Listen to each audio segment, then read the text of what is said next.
Greetings, this is Dyslexy from the Arma community group Shack Tactical. In cooperation with Bohemia Interactive, I'm creating a series of videos to explain some of the basics of Arma 3. Today we'll be discussing the usage of two types of specialized infantry roles, the sniper and the anti-tank or anti-aircraft launcher team. We'll be covering general tips of how they can be employed effectively. Snipers are designed to scout and engage enemies from greater distances than typical infantry, while launcher teams can knock out heavy vehicles that infantry are otherwise powerless to defeat. We'll look at snipers first, then move on to the launcher teams next. Snipers tend to operate in small groups some distance from supporting forces. Due to this, you must take extra measures to conceal yourself and avoid drawing undue attention from the enemy. Your ghillie suit is intended to camouflage as well as break up your silhouette to make it harder to detect. The key to this being effective lies in picking intelligent places to hide. Nobody's going to believe that a bush laying on a road isn't a person, whereas picking a wooded area or patches of terrain that match the ghillie's colors is using it the way it was meant to be used. The same can be said of movement. A key distinguishing feature between an actual bush and a sniper in a ghillie suit is that the bush isn't going to stand up and start walking. So stay low, move slowly, and take your time. Be aware that being a sniper isn't all about racking up a kill count from a distance. A good sniper team not only delivers precision fires, they also deliver intelligence.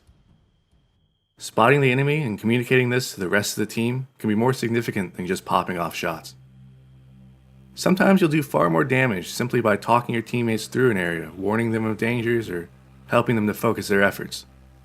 When you do need to shoot, you'll want to have a solid understanding of what you're using as a weapon, how far you're shooting, and how that distance influences things, as well as what your target should be. We'll look at the M320 rifle as an example of a sniper's weapon. This is a .408 caliber rifle with a 7-round magazine and a high-power scope.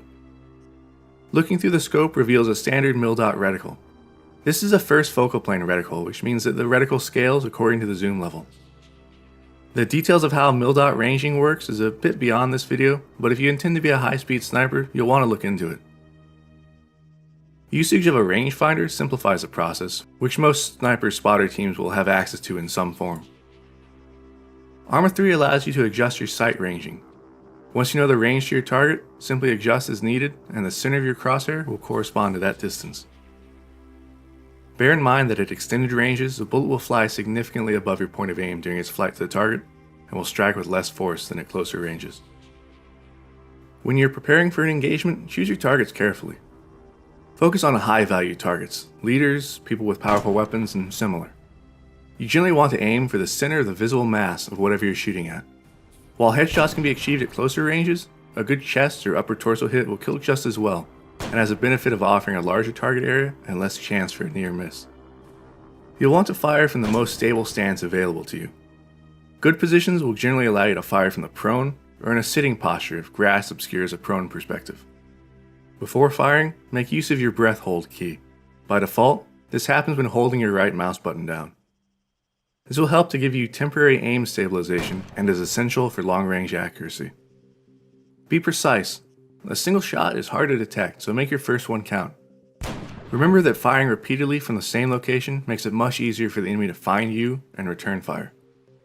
Waiting for other battlefield noise to occur before firing can help to mask the sound of your shots, as well as potentially keep the enemy from realizing that they're taking sniper fire, as well as what other contact they might have. Most importantly, know when you've become compromised and need to bug out. Sticking around as a two-man sniper team to face off against a concerted enemy push to find and destroy you will not end well for you, particularly if the enemy brings force multipliers like armor, air, or artillery against you. Moving on from snipers, let's take a look at another specialized infantry role, that of anti-tank and anti-aircraft launchers. Rocket or missile launchers come in a few different forms with three primary goals, either to kill vehicles, aircraft, or infantry. Anti-tank launchers are either guided, like the Titan Short and the PCML, or unguided, like the RPG-42. Guided projectiles are known as missiles, while unguided are designated as rockets. Some launchers will have the capability to load different types of rounds, such as anti-tank and anti-infantry munitions. Rocket launchers have reticles that are calibrated for the drop of the rocket over range. This is the RPG-42's reticle. You can see that there are crosshairs corresponding to the point of aim from 50 to 500 meters. To use it, match the distance of your target with the correct reticle aim point and take your shot. Missile launchers, on the other hand, are primarily concerned with locking on the targets, be they anti-tank launchers or anti-aircraft. To lock, click your right mouse button while aiming at a target. You'll see a box appear, then a diamond fade in over it. When the diamond turns solid, your lock is acquired and you can fire your missile. The Titan Short is one launcher with some additional functionality. While it can lock onto targets and automatically track them, it can also be fired in an unlocked mode, in which it will track along with the launcher's aim point. This can be used to precisely engage structures, infantry, or other targets that can't otherwise be locked. When it comes to the tactics used with launchers, the general theme is to act in a manner that respects the tremendous power of the sorts of vehicles and aircraft you'll be engaging. Agitating a tank by missing it with an anti-tank rocket is not conducive to your long-term survival. It's better to just blow them up and be done with it on the first shot, so make that first shot count. You generally want to strike armored targets either on their sides, their rear, or from above. The frontal armor is the strongest and hardest to defeat. Also, keep in mind where they're looking. You can tell where the driver and gunner are looking by the orientation of the vehicle and the turret. Firing from the front means the driver is likely to see your launch signature and communicate to the rest of the crew, as well as try to evade it. While firing when the turret is facing you, it's an easy way to get yourself promptly exploded. Try to fight vehicles in dense terrain. It's much easier to knock out a tank or similar in an urban area at close range than it is to try and hit them from a distance in more open terrain. Luring vehicles into towns or cities also allows you to fire them from above, making it that much harder for them to counter you. Try to select keyhole positions in which you can only be seen or engaged from a narrow angle. Knocking out a tank is great, but if his buddies saw you fire and return the favor, your victory celebration may be dramatically cut short. If you're using rockets against armor, it helps to have multiple gunners ready to engage. If the first gunner misses, he can rapidly communicate the adjustment needed to the second gunner, who can use that information to improve his chances for a hit. When dealing with aircraft, one must keep in mind that many are equipped with flare dispensers designed to lure heat-seeking missiles away from the target aircraft. Because of this, you want to take extra care to fire only when the aircraft isn't looking in your direction. Giving them advance warning allows them to fire off their flares and potentially defeat the missile. Some dispensers will detect the launch of a missile and engage automatically.